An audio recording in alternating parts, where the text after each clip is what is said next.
Give honor to God who is the head over my life. I want to go back on Daniel. I want to talk about Daniel for a little bit. So Daniel um, had the spirit of God in him. Okay, so a lot of people didn't know how Daniel knew what he knew, and it was the spirit that was in him. Okay, he didn't need no astrologers. He didn't need no psychic readings. He didn't need none of that because he got every message from God. Okay. So the thing about Daniel is, even though he had the Spirit of God, he would always tell every person that wanted them to interpret a dream or wanted them to tell them what a dream meant. Okay. He always said, let me ask God and see if God can give me the message to the dream. Because Daniel knew that every gift he had, it came from God. It didn't come from him himself, but it came from God.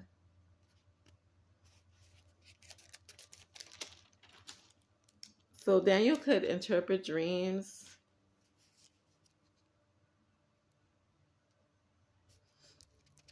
And he was better than any astrologer. He was better than any psychic reader. He could see things. He could see visions from heaven. He could see visions before they took place.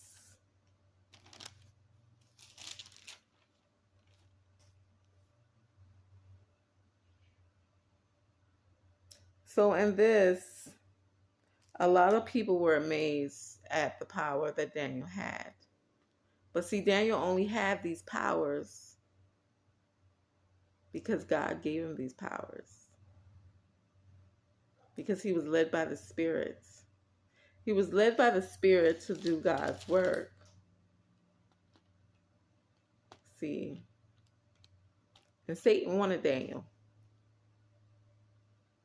because Daniel could do things his astrologer couldn't do. He could interpret dreams. He could give them messages. But the only thing about that is, see, Satan stripped him from everything that he had.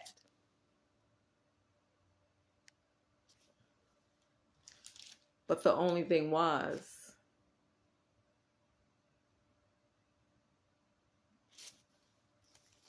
is that Satan knew that Daniel was a gift that only God could control. Only the Lord can control. Because Daniel's faith was so high. See, Daniel depended and leaned on the Lord, even in adversity.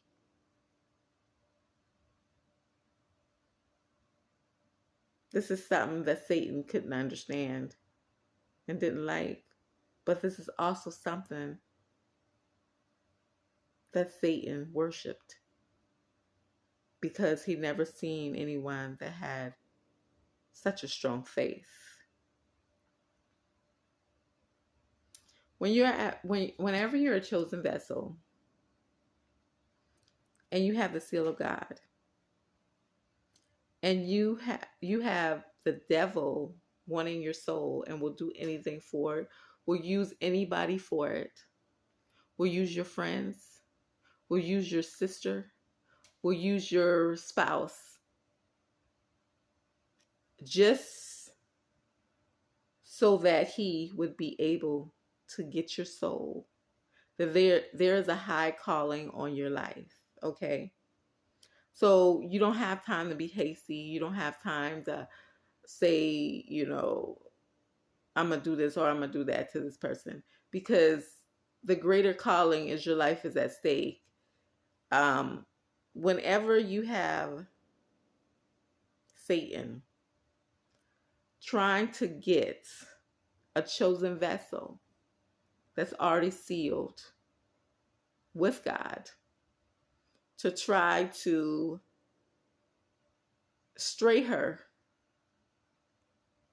to be rude, be mean, be angry. Let's show the nation who you really are in order to take a person's soul. Mm-mm.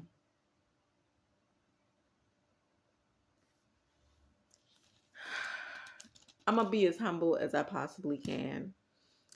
Um, because my soul is going to rest in God's hands. Ain't no demon, ain't no hand of Satan gonna script that for me. Because I'm resting to see the King.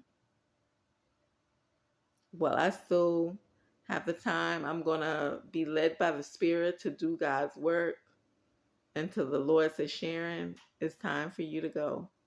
You have completed your mission. It's time for you to go. Mm-mm. See, Satan will recruit. He'll be like, hey, you come with me and you get all this. But when you say, mm-mm, ain't nothing better than my God, then he says,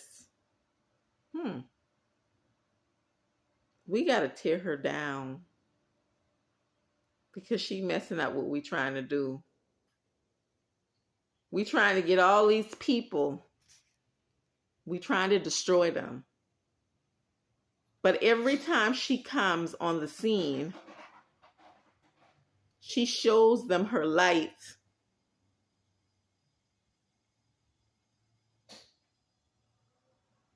And then the storm stops. Remember that Satan is a deceiver, a liar, a manipulator. And he works in magic. But whenever there's a light, a person that works in light, because of the spirit that she carries or he carries, Satan is here to destroy this person. Because his job is only to destroy this nation.